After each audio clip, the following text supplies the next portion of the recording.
पूरा जो दलित middle class का फॉर्मेशन है वो आज़ादी के बाद 26 जनवरी 1950 के बाद और 90 तक ले लीजिए। इसी में Dalit middle class, urban middle class का फॉर्मेशन हुआ है, जो हमारे जैसे लोग आज ब्रांडेड कपड़े पहन के घूम रहे हैं। और ये कैसे हुआ?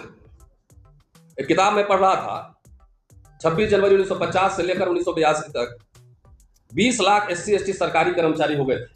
मैं समझता हूं कि भारतीय संविधान और भारतीय गणराज्य की एक शानदार उपलब्धि। दलित भी पढ़े, वजीफा मिलता था स्कूल में, ब्लॉक में, गांव में जो लोग पढ़ते होंगे याद होगा। Scholarship, freeship. मोदी जी कहते हैं कि 70 साल में कुछ नहीं हुआ। कौन कहता है कुछ नहीं हुआ? 70 साल में और 40 साल की शुरुआत में जो हुआ उसी को आप बेच के खा रहे हैं। तो अनिल जी, गौतम साहब कह रहे थे बहुत दिनों से कि यू शुड ज्वाइन कांग्रेस, आप कांग्रेस ज्वाइन कीजिए। और मैं कहता रहा कि कांग्रेस को एक आंदोलनकारी पार्टी बनने दीजिए। जब सत्ता में कोई पार्टी होती है तो बहुत लोग चिपकते हैं, लेकिन आंदोलन के समय बहुत लोग फिर दूसरे सत्ता की ओर भाग जाते हैं। तो आंदोलनकारी पार्टी बनने दीजिए। हम लोग तो जो 10 साल से काम कर रहे हैं, सिर्फ इंडियन रिपब्लिक और इंडियन कॉन्स्टिट्यूशन का इतिहास बता रहे हैं, और इसका क्रेडिट कांग्रेस पार्टी को ही जाता है। बाबा साहब ने 1947 में एक मिनी कॉन्स्टिट्यूशन लिखा था, स्टेट एंड माइनॉरिटी, और नेहरू जी भी सोशलिस्ट थे। बाबा साहब ने जो सपना देखा था स्टेट सोशलिज्म का, और आप यकीन मानिए, अगर भारत का 40 साल का इतिहास पहला देखिए, भारत उस समय गरीब था, लेकिन नेहरू जी, इंदिरा जी, राजीव जी, सबने स्टेट सोशलिज्म के आइडिया को आगे बढ़ाया। अगर वो स्टेट सोशलिज्म नहीं होता तो हमारे जैसे लोग दिल्ली विश्वविद्यालय में पढ़ाते हुए नहीं होते। पाकिस्तान उधर फौज और सेना, बंदूक खरीद रहा था, बना रहा था, लेकिन नेहरू जी यहाँ पब्लिक इंस्टीट्यूशंस बना रहे थे।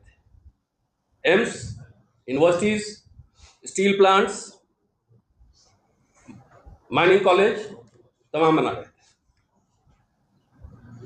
फ्री एजुकेशन, और खास तौर से मैं दलित पर्सपेक्टिव में कहूं तो पूरा जो दलित मिडिल क्लास का फॉर्मेशन है वो आज़ादी के बाद 26 जनवरी 1950 के बाद और 90 तक ले लीजिए। इसी में Dalit middle class, urban middle class का फॉर्मेशन हुआ है, जो हमारे जैसे लोग आज ब्रांडेड कपड़े पहन के घूम रहे हैं। और ये कैसे हुआ? एक किताब में पढ़ रहा था, 26 जनवरी 1950 से लेकर 1982 तक 20 लाख SC/ST सरकारी कर्मचारी हो गए थे। मैं समझता हूं कि भारतीय संविधान और भारतीय गणराज्य की एक शानदार उपलब्धि थी। और गरीब भारत ने मुफ्त में शिक्षा दी, सबको दी। सवर्ण भी बढ़े, पिछड़े भी बढ़े, दलित भी बढ़े, वजीफा मिलता था स्कूल में, ब्लॉक में, गांव में जो लोग पढ़ते होंगे याद होगा। Scholarship, freeship. आप याद कीजिए 70 का दशक, अखबार में एडवर्टीजमेंट निकालकर बुलाया जाता था कि आइए IIT में एडमिशन होगा, मेडिकल में एडमिशन होगा। तो ये सब हुआ। मोदी जी कहते हैं कि 70 साल में कुछ नहीं हुआ। कौन कहता है कुछ नहीं हुआ? 70 साल में और 40 साल की शुरुआत में जो हुआ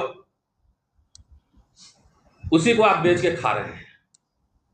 फ्री में एजुकेशन मिला, नौकरी मिली, पेंशन मिला। इंदिरा जी ने पेंशन मिला, और पंडित अटल बिहारी वाजपेयी जब आए तो सबसे पहले पेंशन छीन लिए, डिस इन्वेस्टमेंट मिनिस्ट्री बनाए। क्यों? आरक्षण खत्म करने के लिए। अब मोदी जी आए तो रफ्तार दे दी। इवन मनमोहन जी के शासनकाल में भी पब्लिक सेक्टर यूनिट बने, कोई गूगल करके देख सकता है। और यहां एक भी पब्लिक सेक्टर यूनिट नहीं बना है, एक कॉलेज, एक यूनिवर्सिटी नहीं बना है। तो गरीब भारत ने हमें जो दिया था, सबको दिया था। वो अमीर भारत, 5 ट्रिलियन वाली इकोनॉमी नरेंद्र मोदी जी की सरकार, भाजपा, RSS, संघ परिवार छीन रहा है। वोट चोरी हो रही है। अब मैं देख रहा था सोशल मीडिया, राहुल जी को 6 महीने लगा एक कॉन्स्टिट्यूएंसी का एनालिसिस करने में, और बीजेपी के MP को एक ही दिन में 4 लोकसभा का मिल गया। जब संवैधानिक संस्थाओं का हनन हो रहा, बेईमानी, वोट की चोरी, डकैती हो रही, जब पब्लिक सेक्टर यूनिट को तबाह किया जा रहा, तो वैसे में किसी भी चिंतनशील व्यक्ति के लिए यह जरूरी है, जो भारतीय संविधान, भारतीय गणराज्य से प्यार करता है, उसमें उसका विश्वास है, जरूरी है उसके लिए कि वो कांग्रेस के साथ आए और इंडिया गठबंधन को मजबूत करे। और इसीलिए देखिए, विश्वविद्यालय क्या होते हैं? ज्ञान विज्ञान के सृजन के केंद्र होते हैं, क्रिटिकल एनालिसिस होता है। मोदी जी की सरकार ने विश्वविद्यालयों को किला बना दिया है। आप किसी कॉलेज में घुस नहीं सकते, यूनिवर्सिटी में घुस नहीं सकते हैं। दिल्ली विश्वविद्यालय में पढ़ा हूं, मुझे याद है कि जुबली हॉल माल रोड से लेकर कमला नगर तक डीसी ऑफिस के सामने पैदल घूमते थे, कोई पूछने वाला नहीं होता था। आज किसी कॉलेज के गेट के अंदर घुस के दिखा दीजिए, स्टूडेंट भी नहीं जा सकता है, टीचर भी नहीं जा सकता है। तो विश्व गुरु ये बना रहे हैं कि विश्व गुरु बना रहे हैं, ये सवाल सबसे महत्वपूर्ण है। मैं सिर्फ दलित की बात नहीं कर रहा हूं। क्या जब पब्लिक सेक्टर यूनिट बने, जब फ्री एजुकेशन मिला, जब फ्री नौकरियां मिली, पेंशन मिला, तो क्या इसका लाभ ब्राह्मण को नहीं हुआ? आज पेंशन गया तो किसका गया? सबका गया ना। सबसे ज्यादा नौकरी में कौन थे? ओबीसी के कार्ड खेलते हैं मोदी जी। अरे इसी अर्जुन सिंह ने तो कम से कम मंडल 2 लगा दिया एजुकेशन में। इसको मैं क्रांति मानता हूं। अर्जुन सिंह जी ने, उस समय में मिलता था उनसे, मैं और सूरज यादव मंडल साहब लगातार मंडल 2 लाया। एक कोई कमीशन, एक कमेटी मोदी जी बैठाए हो ओबीसी के कल्याण के लिए, छोड़िए बाकी का, ओबीसी के ही कल्याण के लिए, तो मुझे बता दें। एट्रोसिटीज बढ़ रहा है। आप आरटीआई जो लगा था, आरटीआई डिफॉल्ट कर दिया गया। आरटीआई लगाते रहो, कोई जवाब ही नहीं देगा। मैं तो सुप्रीम कोर्ट में आरटीआई के सवाल को लेकर केस लड़ा हूं, मुकदमा। तो जो सारे संस्थाएं ध्वस्त हो रही हो, उस समय देश की जनता के सामने क्या विकल्प है? आज मैं टीचर हूं, प्रोफेसर पढ़ाता हूं। क्या मैं प्राइवेट कॉलेज में आईआईएम में पढ़ा सकता हूं अपने बेटे को? नहीं पढ़ा सकता। मेरे पास रोज कई फोन आते हैं कि हमारे लिए क्राउड फंडिंग कर दीजिए, बच्चा का विदेश में एडमिशन हो गया, यहाँ फेलोशिप गायब है। एससी एसटी के लिए 2.5 लाख रुपया का सीलिंग लगा। क्लास 4 का एम्प्लॉय भी 2.5 लाख से ज्यादा कमा रहा है। तो ये सवाल सर्व समाज का है। हमने कुछ आरएसएस के हमारे मित्र, मैंने पूछा कि आप नशा चढ़ा हुआ था कि हम हिंदू राष्ट्र बनाएंगे, आप ऊपर सिंहासन पे बैठेंगे और हम आपके नीचे बैठेंगे, यही सोचे थे ना? तो आपको क्या मिल रहा है? क्या सुलभ इंटरनेशनल ब्राह्मण लोग काम नहीं कर रहे हैं ना? मजदूरी नहीं कर रहे हैं? सारे के रोजगार के अवसर, सारे के बच्चे के पढ़ने के अवसर खत्म हो रहे हैं। बाबा साहब जब साउथ बोरो कमेटी और साइमन कमीशन के सामने आए थे, उन्होंने मेमोरेंडम दिया था कि पागल को छोड़कर बाकी सबको वयस्क मताधिकार मिलना चाहिए। कितने संघर्ष से यूनिवर्सल फ्रेंचाइजीज, वयस्क मताधिकार प्राप्त किया गया था, और ईवीएम से लेकर वोट चोरी, वोट डकैती तक सब खत्म हो रहा है। तो हमारे वोट की कोई कीमत ही नहीं है। तो ऐसी स्थिति में देश के नागरिक जब आह्वान नहीं करेंगे, जब आंदोलन नहीं करेंगे, तो आपका बचेगा क्या? कुछ नहीं बचेगा। सारे पूरे समाज को अनपढ़, निरक्षर, मजदूर। एक एग्जाम्पल देकर मैं खत्म करूंगा। दिल्ली विश्वविद्यालय में मैं पढ़ाता हूं, 28 साल से पढ़ा रहा हूं। एडहॉक, पहले हमारे यहाँ एडहॉक सिस्टम था। एडहॉक मतलब अगर मैं छुट्टी में 2 साल के लिए जाऊं तो मेरे जगह जो टीचर आएगा उसको फुल सैलरी मिले। तो अभी के हिसाब से मान लीजिए 1,15,20,000 रुपए एक टीचर को मिलेगा।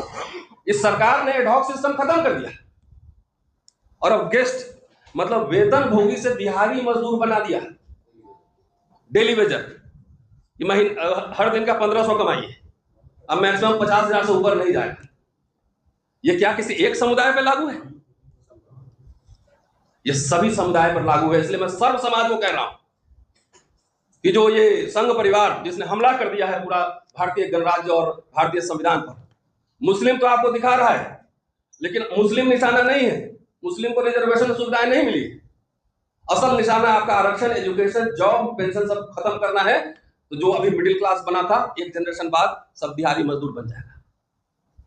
तो इसलिए मैं समझता हूं कि सोशल जस्टिस के साथ सेकुलरिज्म साथ चलना चाहिए, और हम secular social justice democratic practice में मैं बिलीव करता हूं पर्सनली। और मुझे अब विश्वास हो चला है, 10, 20 साल, 30 साल से हम लोग यही काम कर रहे हैं। संविधान बचाओ संघर्ष समिति हमने बनाया था, अनिल जी कन्वीनर थे। ऐसी रोस्टर के सवाल पे हमने भारत सरकार को झुकाया था 200 पॉइंट रोस्टर सिस्टम में। तो इसलिए जो भी भारतीय संविधान, भारतीय गणराज्य और साइंटिफिक टेम्परामेंट, सोशल जस्टिस और सेकुलरिज्म में विश्वास करते हैं, वैसे देश के सारे लोगों से मैं आह्वान करता हूं कि सरकार और संघ परिवार के खिलाफ हल्ला बोल शुरू करें। शुक्रिया।